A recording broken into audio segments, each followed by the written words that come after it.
2007's 28 Weeks Later is the sequel to 2002's 28 Days Later. In 28 Days Later, animal rights activists caused an outbreak of the highly contagious, aggression-inducing rage virus, basically an angry zombie virus, when they freed an infected chimpanzee from a Cambridge laboratory. The movie follows Scarecrow, who awakens 20 days later from a coma, and at that point the virus has spread through the whole of Britain and reports of the virus have been made in Paris and New York. 28 Weeks Later starts all the way back when the outbreak initially happened, with 6 survivors barricaded in a cottage just outside of London. They let a child in, and soon after the infected, who were chasing the child, break in. Don asked his wife Alice to leave the boy as the boy ran in the opposite direction, but Alice refused. An infected entered the room and Don locked it inside with Alice. Don is the sole survivor of the group. The movie then jumps 28 weeks. Don and Alice's children, Tammy and Andy, are brought to a settlement in London called District 1, where 15,000 civilians reside. They are the first children brought back to Britain. They go through a medical checkup, and it is established that Andy, like his mother, has heterochromia. As they are entering, they see soldiers clearing up buildings. They are informed that it is not safe outside of District 1, as infected bodies and stray dogs are still everywhere. Why was District 1 in London? District 1 should not have been established in the biggest, most complex city in Britain. The soldiers were still going through buildings to exterminate the infected bodies. District 1 should have been established in a small, remote town, a place that is easy to decontaminate, to monitor and guard. Just getting the utilities to a city the size of London is incredibly difficult, let alone a city that has been empty for half a year. The settlement was only 15,000 civilians. In the early noughties, London housed over 7 million people. The military personnel have a meeting. The chief medical officer, Major something, is angry that she was not informed that children would be brought to the settlement already. She thinks that not enough is known about the virus. In response, she gets told that everything is fine because the virus did not spread across species, it did not go airborne, and that the last infected died over 6 months prior. The major is worried about another outbreak, and the general says it's all good because code red. As the family is going to their new home, the children ask their father what he does. He tells them that he is a section officer. Basically, he is in charge of utilities in their section, and because of that, he has an all-access pass. The next day, the children sneak out. They've been in the settlement less than 24 hours, and they've already figured out how to get past the military? District 1 sounds real secure. The children want to go to their old home to pick up some memorabilia, something to remember their mother by. They are spotted by one of the snipers, Hawkeye. Tammy takes the keys of a dead body, so there are bodies this close to the security area? Isn't there a risk of contamination, infection, and not to mention the smell? Why was District 1 placed in London? It was still filled with infected bodies. How could they be sure there weren't any infected still alive, hiding somewhere? In the early noughties, the population of London was over 7 million. How many could have escaped when the outbreak happened? The rage virus's incubation time is just seconds. London would be scattered with infected bodies, rats and dogs gnawing on them. What if a stray dog who had been eating the remains of an infected attacked a soldier? What if that dog snuck into the settlement? What if it was a rat instead of a dog? How would they stop that? As they are going through their belongings, Andy runs into their mother, who has been living in their attic. Then the soldiers arrive, and they are all brought to the military base. Alice had been able to live right under the nose of the military, and they did not notice her. How do they know no one else, infected or not, weren't still hiding? Don speaks to his children through a plexiglass as a soldier stands by guarding them. The major does a medical check on Alice and sees a bloodshot eye and bite marks. They do a blood test and it comes back positive. As the major explains to the general that Alice is a carrier, Don uses his very useful all-access pass to get to his wife. According to the major, Alice still has the virus in her blood and saliva. Don kisses Alice and turns. Why did Don have an all-access pass to the military base? He was in charge of utilities in his section, not in the whole district, just in his section. Why would he need to have full access to the military base, let alone to the military medical center? Why was no one guarding Alice? When Don went to see his children, they were in a locked room and a soldier stood by Don the whole time, but there were no barriers between Don and Alice. Why wasn't there any medical staff monitoring her vitals? She had been on her own for 6 months. She was attacked at least once. She was scavenging and hiding. Surely at least she was dehydrated and malnourished, and they all saw the bite marks.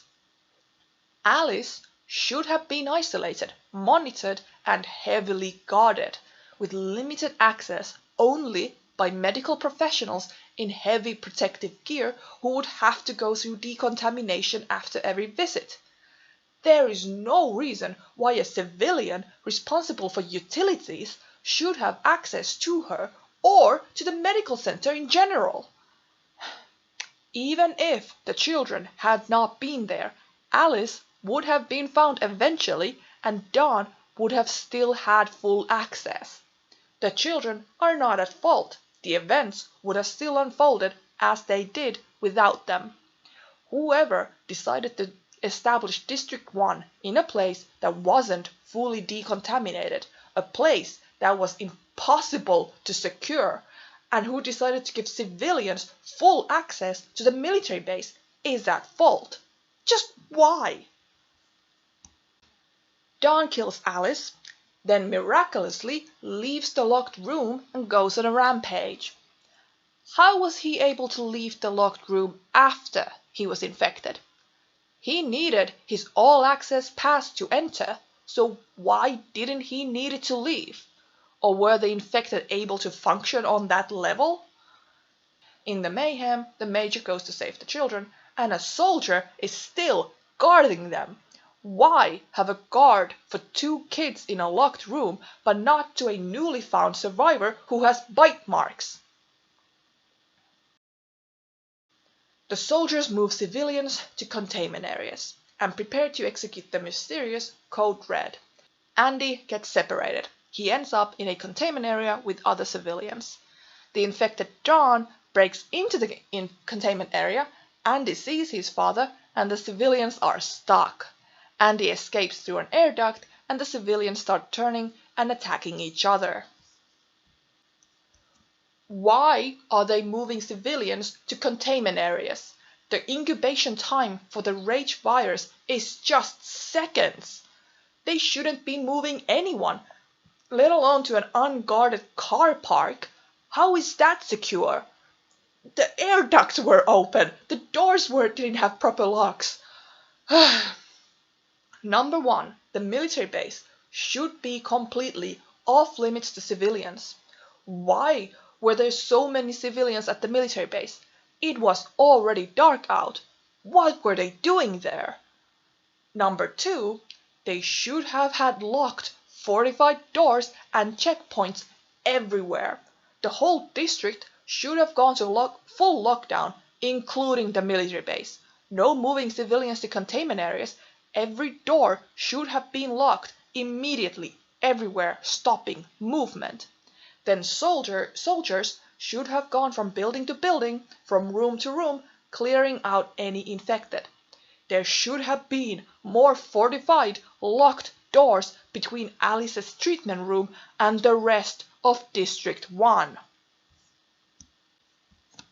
Also, they could have just used chemical weapons, release them through the air ducts. I mean, yes, the civilians and military personnel would have died, but clearly, based on the ending, that's not a problem.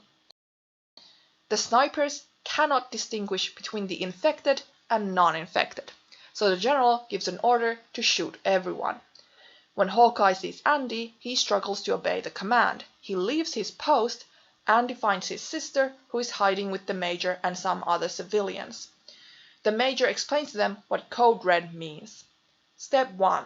Kill the infected, which the military skipped and went straight to Step 2. Containment, which according to the military meant an unsecure underground car park. Then, if unsurprisingly containment fails, Step 3. Extermination, which means the military is not going to stop until everyone is dead, infected or not. So they could have just gassed the facility.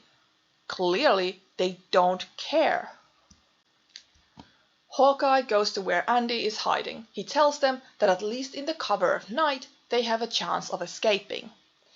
As Hawkeye is leading the survivors out, his friend, a helicopter pilot, contacts him and informs that the military is going to bomb the whole district in 4 minutes. The pilot agrees to pick him up at a nearby park. Hawkeye makes no mention of the others. They get out just in time. District 1 is completely destroyed, as are everyone in it. Again, clearly, they don't mind excessive actions. Some infected, including Dawn, survive. That shows just how unsecure the military medical center, the military base, and the whole District 1 was. At the park, the major explains to Hawkeye that the children's mother was immune. This makes the children's survival detrimental, because they could be the key to a cure or a vaccine. The pilot arrives, but is surprised by the presence of others, which is understandable. He refuses to take them all on board because they would be shot down if he tried to take them to the base. Hawkeye tells the pilot to take them to France instead. Why would he be able to take them to continental Europe but not to the military base? Is this movie saying Europe, or the whole world for that matter, had not prepared for another outbreak? In the movie, 28 days later, there were reports of the virus in Paris and New York, and they hadn't prepared for anyone illegally entering or exiting Britain? And why continental Europe? Why not just some town near London? As they are arguing, the rando grabs onto the helicopter. The infected attack, and the pilot has to leave. They agree to a new extraction point, the stadium. The military uses chemical weapons to get rid of the remaining infected. Again, they could have just gassed the military medical center. Clearly, the military does not care about collateral damage. Their plan was to exterminate everyone. The major, Hawkeye, and the children hide in a car. Soldiers find them, and Hawkeye sacrifices himself to get the car started. The soldiers burn him. They are being fired at from a helicopter, so the major drives to the underground. They head to the tube tunnels to get to the stadium. They struggle moving in the darkness, making a lot of noise, and they fall down the escalators. Did they forget they were being chased by the infected? Dawn finds them and kills the major. Dawn bites Andy, and Tammy shoots their father. Andy does not turn, but he gets a bloodshot eye just like his mother, indicating that he is a carrier. The children find their way to the stadium, and the pilot flies them over the channel to France. The movie jumps 28 days, and the helicopter is abandoned, and the infected are running through Paris. Even if the children had not been there, the events of the movie would have still unfolded as they did. Yes, the children were idiots, but children are idiots. They were there just so that in the end the audience would know a cure is possible. If the district had been smaller, they could have built proper walls and watchtowers. Then if an outbreak happened in one of the sections, it could have been easily isolated and exterminated, and the rest of the district could have gone to full lockdown. There were only 15,000 civilians. An outbreak could have been contained.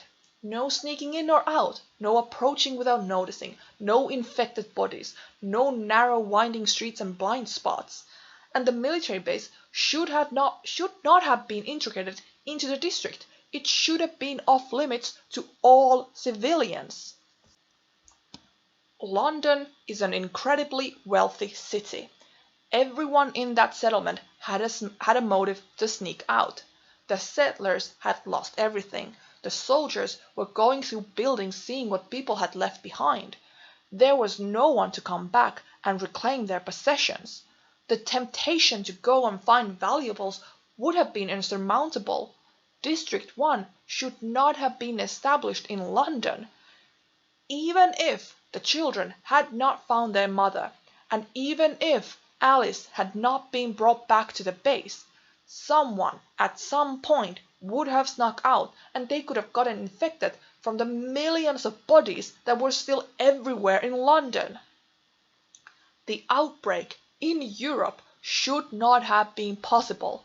The helicopter should not have been able to go to France.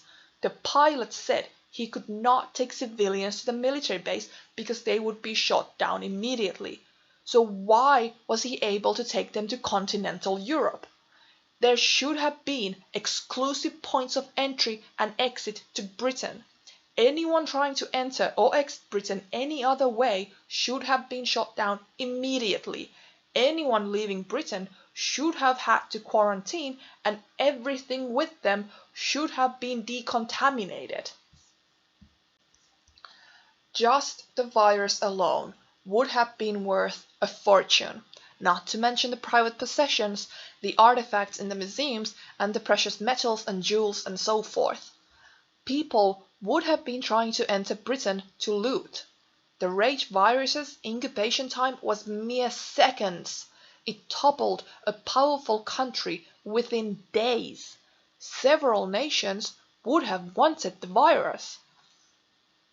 To counteract the possibility of looting and smuggling of goods or the virus out, the world should have adopted zero tolerance. Anyone approaching or leaving Britain without permission or not using the established entry and exit points should have been shot down immediately, no questions asked. The helicopter should have never been able to leave Britain. Even without the children, the virus would have eventually left Britain.